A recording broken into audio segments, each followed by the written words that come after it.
Thank you so much. We are going to talk about nudging. So you can see, can't you, elephants, and there's a big elephant nudging a little elephant. And it might be useful to think of the big elephant as very friendly to the little elephant and preserving the little elephant's freedom of choice. So the basic idea here is that the big nudger is saying to the little elephant, here's a way you can go if you want to be healthy and prosperous. Shortly after that elephant did that good work, the government of the United Kingdom created something called a nudge unit. And inside the nudge unit, there's a book of that title, are tales of things like reminders and warnings and information-preserving initiatives, which have saved people a lot of money and in some cases extended lives quite significantly. I was privileged in the first term of the Obama administration to work for the president. That was, of course, the honor of a lifetime. And one of the less partisan things we were able to do, these are things that did not split Republicans and Democrats, are in the domain that I'm focusing on here. That is, strategies that allow people to go the direction they want to go, that are preserving people's liberty of choice, but that also work to enable them to make better decisions. Richard Thaler, the first name on the book Nudge, won the Nobel Prize in this year, 2017. And what he won the Nobel Prize for is something that it's amazing that hadn't been done before Thaler, which is to do economics with real human beings. So what we're speaking about is doing economics by taking human beings as they are, not as if they are computers who can generate ideal outcomes, because they have algorithms inside. Now, a nudge can be defined as something that is like a GPS device. It tells you how to get in the direction that you want to go, whether it's to cure a medical problem, or to make sure a bill is paid on time, or to have resources when you really need them. It's like a GPS device. And what's beautiful about GPS devices is that they are respectful of your view about what the right destination is, and they also give you guidance that you can reject if you don't like it. So that is kind of a defining nudge. Here is a scandalous nudge, the only one I have, for the women who are viewing. Maybe you've never seen a urinal before. This is actually what it looks like. Lovely, isn't it? But this isn't just any urinal. This is a urinal in the Netherlands airport, which has a fly painted on it. That's not a real fly. The reason the fly was painted is to reduce the problem of, pardon the word, spillage. And the result of the painted fly was to reduce spillage by 44%. Apparently, men who see the fly can't help but aim at it.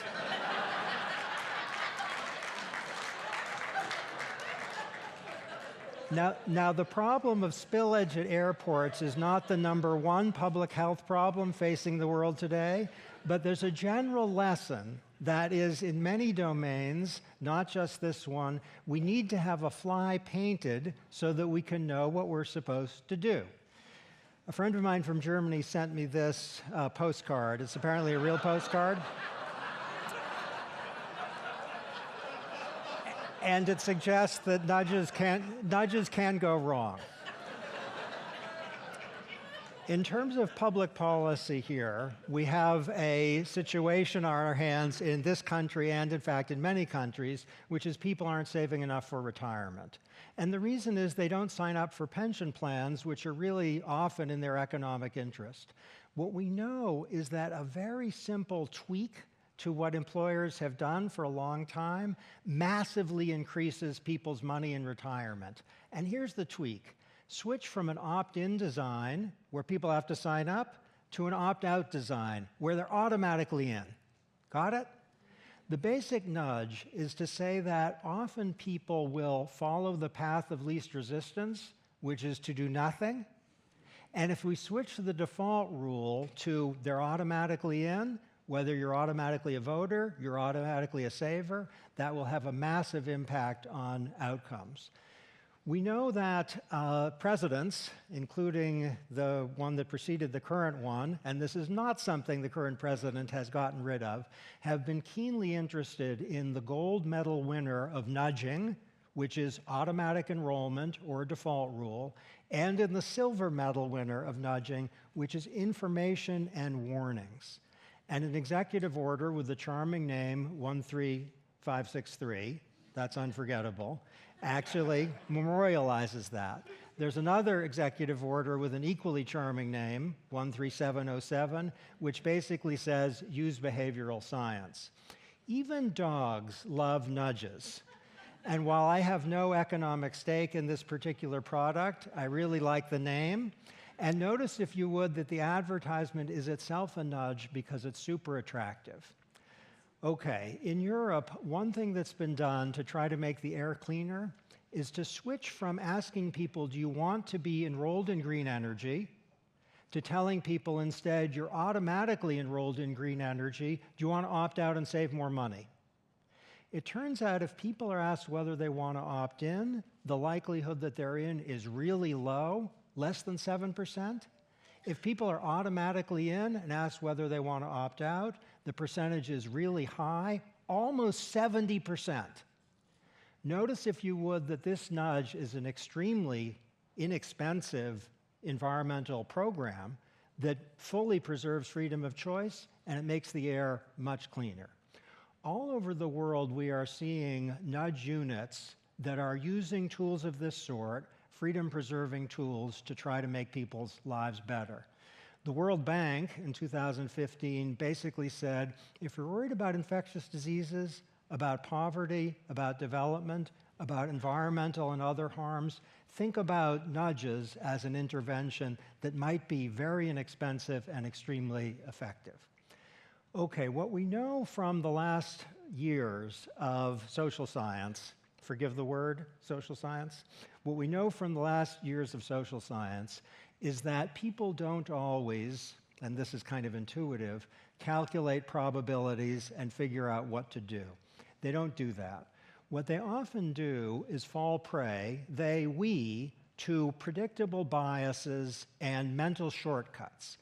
And this is a way, and I'm going to give you some examples, of giving concrete clarity to why the Nobel Prize was won in 2017 for the invention of human-centered economics.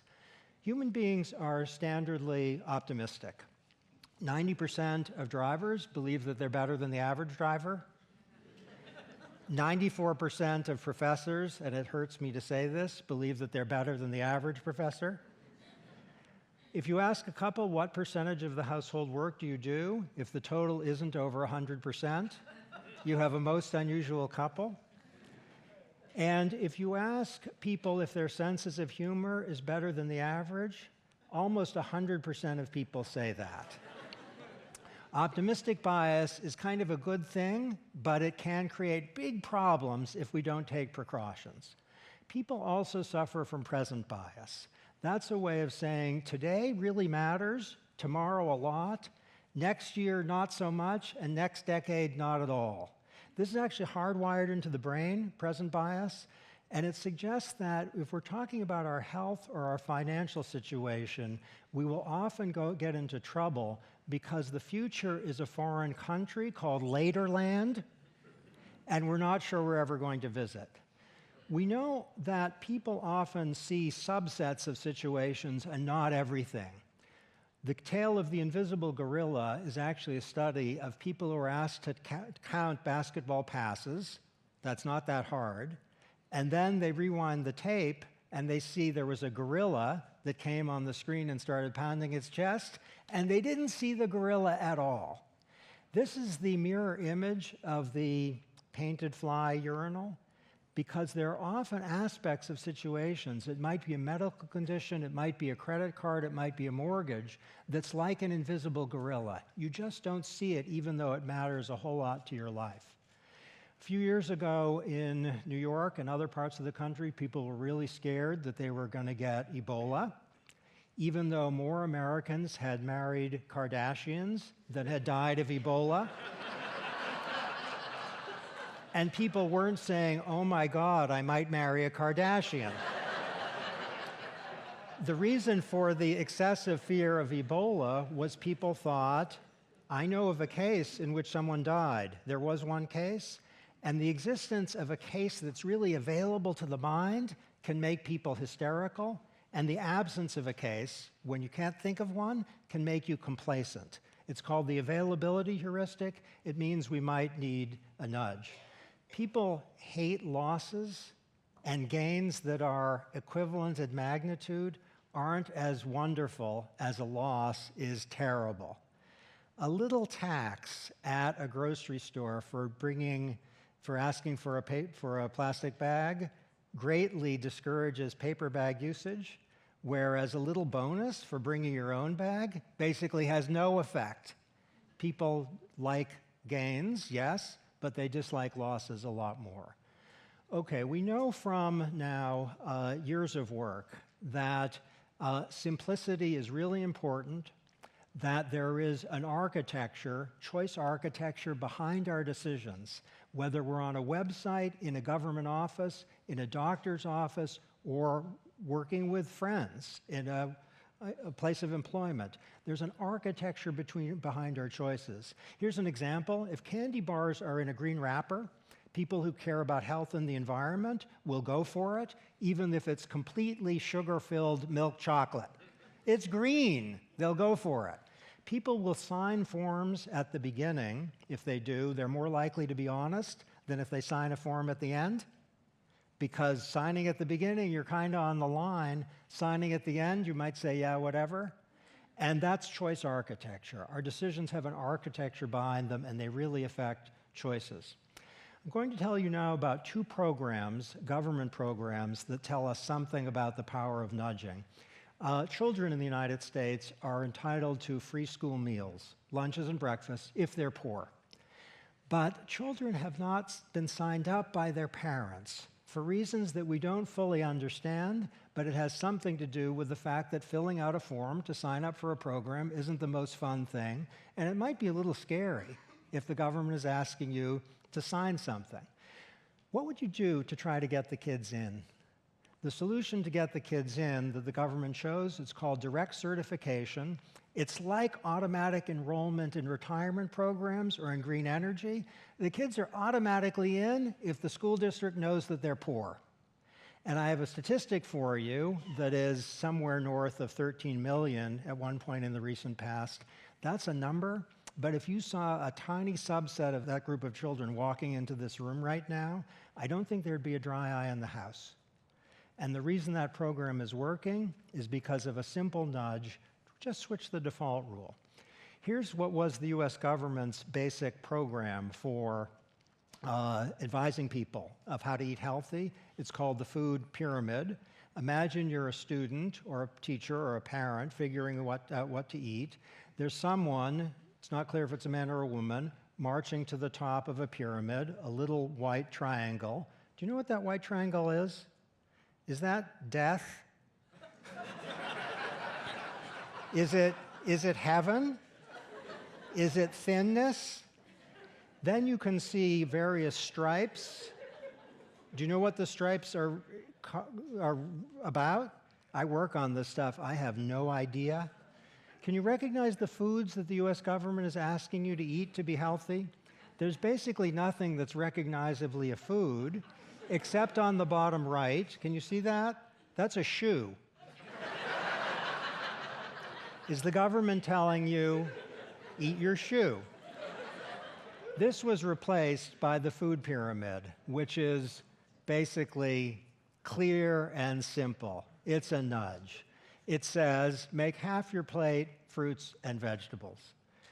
This particular nudge is having a massive effect on outcomes all over the United States, and its advantage is its simplicity. Frequently, when people don't like guidance from anyone, it's because they don't understand it, not because they disagree with it. Here are 3 policies in the United States that have massive effects. Automatic enrollment is increasing retirement savings by significant amounts for people who are going to be comfortable when they're unhealthy or old. It's working. Simplification of the form for financial aid has the same impact in getting kids to go to college as a several $1,000 increase in the subsidy. Simplification better than increasing the subsidy. Yes, taxpayers don't have to foot the bill.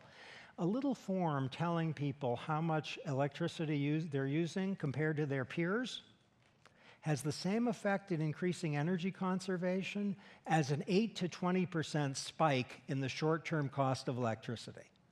That's a nudge. My final words are from maybe the greatest English language poet of the 20th century, William Butler Yeats, who said, "Do not wait till strike to strike until the iron is hot, but make it hot by striking."